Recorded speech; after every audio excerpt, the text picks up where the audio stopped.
لاہور میں پولیس حراست میں 2 نوجوان لڑکیوں کی موت نے کئی سوالات کھڑے کر دیے۔ ڈی آئی جی آپریشنز نے کہا کہ پوسٹ مارٹم رپورٹ میں حقائق سامنے آ جائیں گے۔ آمنہ اور انمول کو پولیس کی نگرانی میں پاک پتن میں دفنا دیا گیا۔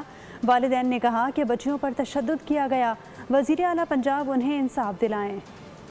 لاہور کے تھانہ ٹاؤن شپ میں 18 سالہ آمنہ اور 20 سالہ انمول کی پولیس حراست کے دوران موت۔ دونوں نوجوان خواتین کا تعلق پاک پتن سے تھا، جہاں پولیس کی نگرانی میں ان کی تدفین ہو گئی۔ اہل خانہ اس واقعے پر انصاف کے طلبگار ہیں۔ انہاں نال پتہ نہیں کوئی ظلم کیتا نے، شدت کیتی نے، سانو نہیں پتا، سانو بس انصاف چاہیدا ہے۔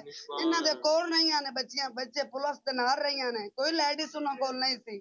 انہاں کی کیتا بچیاں نال، سانو انصاف چاہیدا ہے۔ پولیس کا موقف ہے کہ دونوں منشیات کی عادی تھیں اور مبینہ طور پر اوور ڈوز ان کی موت کی وجہ بنی۔ D I G operation Faisal Kamran کے مطابق لڑکیوں کی جانب سے چوری کی واردات کے بھی ثبوت موجود ہیں۔ پوسٹ مارٹم اور P F S A report آنے کے بعد موت سے متعلق مزید حتمی بات کی جا سکے گی۔ وہ پوسٹ مارٹم رپورٹ اور پی ایف ایس اے کی جب رپورٹ آئے گی تو میرے خیال میں زیادہ مناسب ہوگا کہ وہ میں آپ کے ساتھ سامنے ثبوت بھی رکھوں گا کہ اس میں مس ڈوئنگ کوئی نہیں، جہاں پہ خرابی تھی، کرمنل انٹینٹ تھی، پکڑا بھی، ٹریس بھی ہم نے کیا، پکڑا بھی، پرچہ بھی دیا۔ پولیس کے مطابق دونوں لڑکیوں کو 4 اگست کو ایک چوری کی واردات کے سلسلے میں حراست میں لیا گیا تھا۔ 5 اگست کو وہ مردہ پائی گئیں۔